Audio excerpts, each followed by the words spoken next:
Welcome to the Spiritual and Cosmic Podcast of Lady D, the podcast where the mystical meets every day. I'm your host, Lady D, psychic, medium, astrologer, spiritual guide, and cosmic truth teller. Each week we'll dive into real talk about living in a spiritual life in a human world. The good, the bad, the beautiful, the messy, and in between. From psychic insights, astrology breakdowns, to soulful chats and cosmic truths. This is your sacred space to awaken, expand, and keep it 100% real. So grab your crystals, open your heart, and let's get spiritual and cosmic.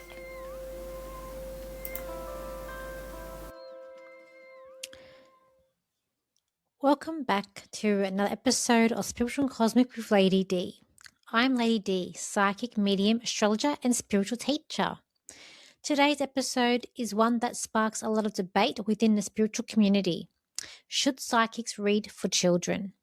Some psychics will never read for anyone under the age of 18, while others believe that they are circumstances where they can be increasingly beneficial for the person. I've personally read for children over the years of 18, but only with parents' or guardians' permission and involvement. And my approach has always been very different from reading for adults. Today, I'm sharing my thoughts, my experiences, and my ethical considerations I believe every psychic should think about before working with young people. So grab a cuppa, settle in, and let's talk about it. So, it is very controversial, this topic. Everyone has very strong opinions about it. A lot of readers have strong opinions about this topic. So let's go through. So why many psychics refuse to read for children? Some of them, well, a lot of them don't want the responsibility. They don't have a working with children's check. I do have a working with children's check. And I feel like I know with one, she knew of an experience with a reader that it wasn't positive for the young person. And that's on the reader. So I feel like that with a lot of them, it is fear too. Again, it all goes down to the responsibility of the reading. There is responsibility involved because you are dealing with a young person. I think the reader needs to know how to speak to a young person or to a child. They have to be able to relate to them as well. And I feel like it's depending on what the intention is. And I feel as well you do need to have the parents' consent too. And I feel like having a working with children's check, I'm not going to say it's a must, but I feel like it's a good thing to have. I do work with children outside of this work as well. So I have experience working with children. I think that's something that's I don't know if it's needed, but it's definitely positive. And I think that parents should investigate the reader and sort of look them up maybe before letting their child go to them, because they've got to be comfortable with the person they go to as well. So it's the importance of not creating fear or dependency. So we don't want to fear or present fear to the young person or child. We want to make it a positive experience. Whenever I've done this, I've done it on their level. I've made it very positive. And I feel like that you are guiding them, but you got to make it age appropriate. So if you're reading for a very young person who, say, is in primary school, then, you make it fun. I usually do a lot about their astrology, so I get to sort of share or get them to sort of understand themselves better and how they think and how they operate, what makes them work, how their personality is. I also look at school for them, like if they're being bullied or the situation, but I make it very positive for them. And I feel like when you are reading for a child or someone under 18, you've got to make it very positive experience. You don't want to fear them or make them be scared so that when they get older, they have bad feelings about the spiritual world or spiritual community or readers in general, because they're going to remember. I know myself, my first reading that I got was at age 13. So we had a lady that would look after my brother, but we're 10 years apart. So he was 3, I was 13, and I had a day off school and chucked a sickie, and we went down to the plaza, to the shopping centre, and there was a bunch of psychics there, and we got a reading. So she brought it for me. And that was my first experience getting a reading. It was a positive experience. The lady, I think she was a palm reader from memory. I mean, look, what she said, from what I remember, none of it came true, but it was a positive experience. It gave me something to look forward to from when I was going to be older. She said that I'd be married at 23. And spoiler alert, I'm not married. But anyway, it was positive. It gave me hope. And I think that is something that you need to do. You give these young people hope. So I do believe that psychics can read for children, but only under certain circumstances. So number one, you must have the consent of the parent or the guardian, whoever's with the young person. I do feel like it is good for the parent to be present. Now, if you're reading for a teenager, depending on the topic is, I understand that it can be hard or difficult and that I may not want the parent to know, and that's okay as well. But if they're really, really young, the parent should be there. If they're I think depending on the situation that they're wanting, I've read for people under 18 at, say, the MBS, and the parent has sort of been around but not necessarily at this table with me, but they've been around. They've been able to sort of see what's going on, but maybe not been able to hear. So I think that's okay. The reading age, so you should be appropriate, or the reading should be appropriate for the age that you're reading for. And again, never create fear. And we don't want to be negative. So you just want to make it a positive experience. And it also, it really depends also what it is. Now, I have read for one time when I was at a crystal shop reading. The mother made an appointment. She brought the child. They asked me, did I do it? Was I okay with it? I said, yes, I'm fine reading for the child. The mum was in the room with the child, and they were a teenager. Now, that reading, it became uncomfortable for myself and for the young person, because the mum was basically there asking me things like, is my child gay?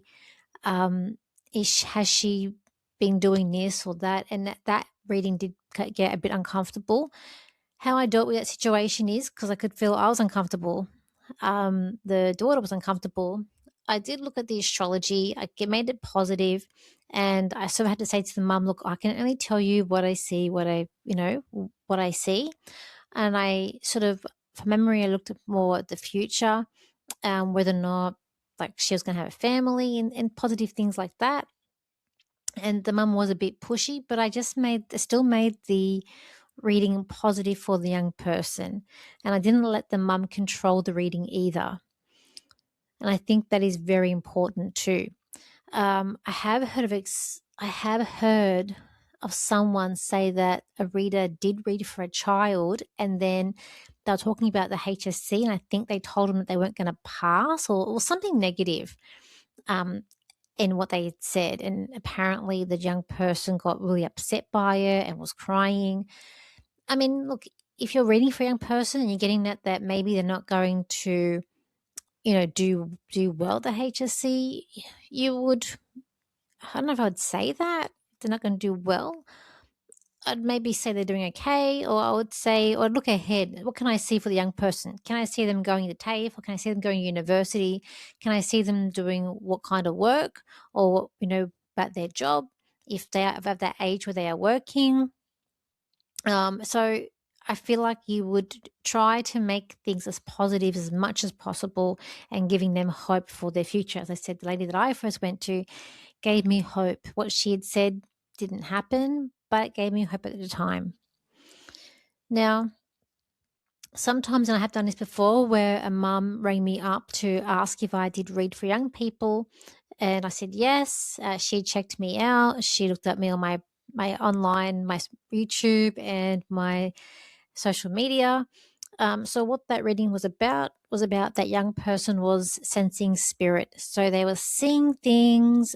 There was things that were happening, and basically they need guidance, clarification. Basically, it was a session on mentoring.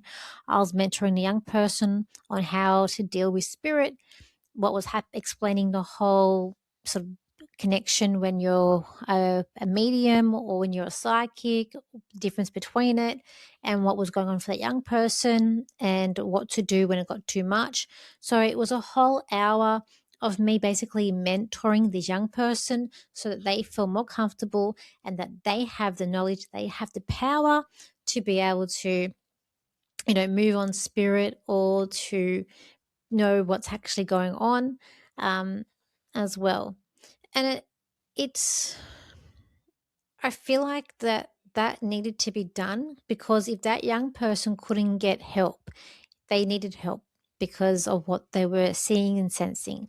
And if they didn't go to the right psychic, so say too, if you are a parent out there and you are open to receiving guidance and your kids to see psychic, go and check out the reader. I might not be the right person for you, but if whoever you're going to, watch them, go to a reading for them first, check them out, make sure they're okay. If they have a social media presence, watch their social media. If they have a YouTube, watch that. Make sure you know where you're going to, who you're going to. I feel like that's a big thing. So you can sort of get how they read. But if someone like denied this young person of sharing knowledge with them, I like, they can be trying to, they might do their own research, they might get incorrect information, and it can end up being, a whole lot of mess. I remember I said like to a young person, I could see them doing things that they shouldn't be doing. We'll just say that. And I did say to them, just letting you know, I'm seeing this, or somebody might offer you this, but I'm telling you now, if this is what you're seeing now, this is what you're experiencing, those things aren't going to help you, and it is going to be not good. I wasn't putting fear. I was just saying, giving a warning that this may happen and it's best to stay away from XYZ. And the mum sort of said to the child, actually, if you're not going to listen to me, listen to the lady. So obviously there were some things happening there, and that was, oh no, because I was seeing it, and so therefore I knew, like, that stuff had to be said, and you say it in the right way. Because this child could be having, now they could be sensing spirit, they could be seeing spirit, they might be having vivid dreams, their intuition could be quite strong, and some children have imaginary friends, which again could also be spirit. So these things, it's just good educational that we can offer them because they're living with it, they're experiencing things, and sometimes spirit can be scary. I remember when I first started sort of seeing spirit, I see shadows, and for me as an adult, I wasn't scared of it. But if you think back as a child and you start seeing shadows and you start feeling and seeing odd things, it could be scary for a young person. So in that case, we are dealing, well, we're providing a service, and it's to help them to calm and not scaring them. We're making, again, a positive experience and giving them the tools and the education they need to know how to deal with certain situations that they're going through. And I think that is that's very beneficial, especially for the young person that's going through that. I've read I remember I was at a fair, and parents, they had two young children. They were quite young, and I asked, and my friend, she said to me, like, Danielle, would you read for them? And she said, look, they seem very open. Like, they really want you to read for the children, or children really want the reading. I said, okay, yeah, I'll do it. So with them, I made it a very positive experience, and I remember I could see with one of them a vision board, and I saw I saw a red car, and I said to the child, "Oh, I see that you want to get a red car. Oh, I see a red car for you in your future." And the mum, they got so excited because on their vision board they actually had a red car. So I was picking that up. So it was validation. Again, it was something that they were they could look forward to, and the smiles on their faces were just priceless. So I was also talking to them about, about the experiences of school. And again, the whole experience, I made it positive. I spoke on their level, and they were very appreciated. So these are the things that you've got to remember. So uh, this is also to going back to when you've got people or children experiencing things, they might think they're going crazy as well. So again, it goes into the whole reassurance too. Now, let's see. So what you should never do, okay, there is boundaries with this when you're reading for children.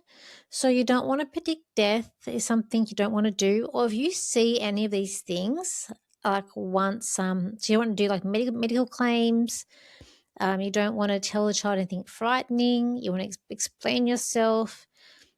You don't want to tell the child they've got special powers and a great destiny that could, you don't put any pressure on them, okay? And they don't have magical powers anyway. So you don't encourage dependence on readings either. If you see something bad, I wouldn't tell the child, but later on, I would just tell the parent. Or when the child's not with the parent, I would do it that way. So once I did read for a teenager, as an NBS, and I did the reading and it was fine, but I kept on seeing her throwing up, and I was like, I didn't want to scare. I didn't know whether or not that was actually happening. Number one, I didn't know whether or not maybe she had an eating disorder. I didn't know that. I could just see the image in my head. I didn't want to bring it to the forefront, and I didn't want to put it in her mind. So I didn't mention it to the girl during the reading. But then afterwards, I just spoke to the mum and just said, "Look, I know I always say I can be wrong. I just saw this, but I didn't tell her, but I did see this." And the mum just said, "Oh, well, she's been sick actually last week, and she was throwing up." So, oh, okay, cool. So I could have been seeing validation. I could have been seeing something else. We don't know we don't know what we're seeing, but I just told the mum so that she was aware, but didn't tell the daughter. And the daughter, again, her reading was very, very positive. She had a smile on her face, and yeah, it was great. Even as I find astrology is really important, and it's really helping them to just being able to understand themselves in a way that they think, what makes them angry, or what makes their emotions work, and their personality, and how they see their parents and what they're going through now. Sometimes it just helps them too. Teenagers and young people are two different things. You're going to be covering different topics to a child in primary school, to a child who's in high school. There's different things going on around them. I remember one time I was reading for a younger child, not a teenager, but younger, and with their dad.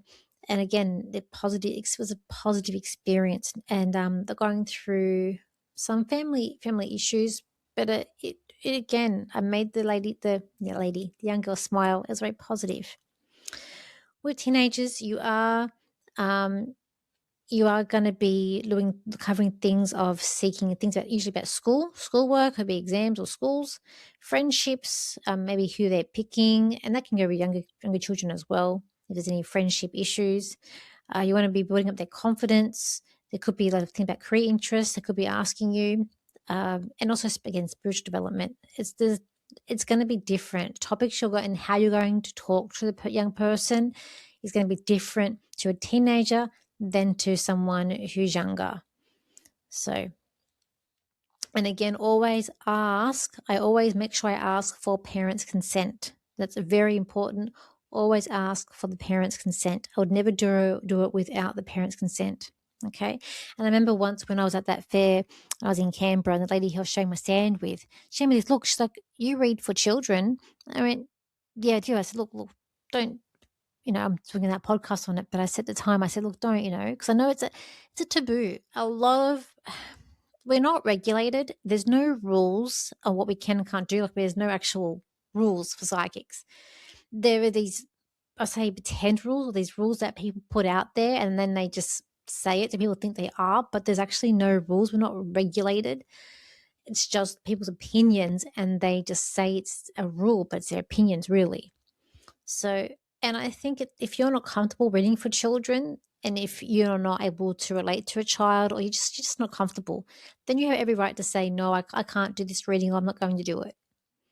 There are plenty of readers out there that do it. That's fine. For me, I'm comfortable with doing it. As I said, I make it a positive experience.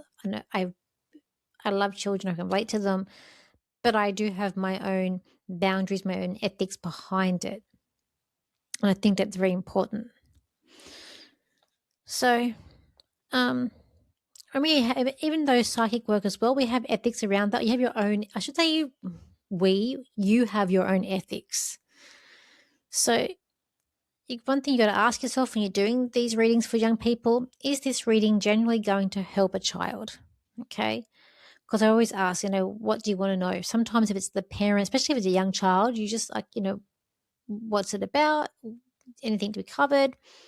It's like the last one that I had, I asked, and it was about the child having these experiences and seeing things and sensing things. I mean, we went into that, and I was actually looking to see what they could see as well. And I picked up things that what was accurate, very accurate. So, am I acting in the child's best interests? That's something you got to ask yourself. Am I empowering rather than creating a dependency?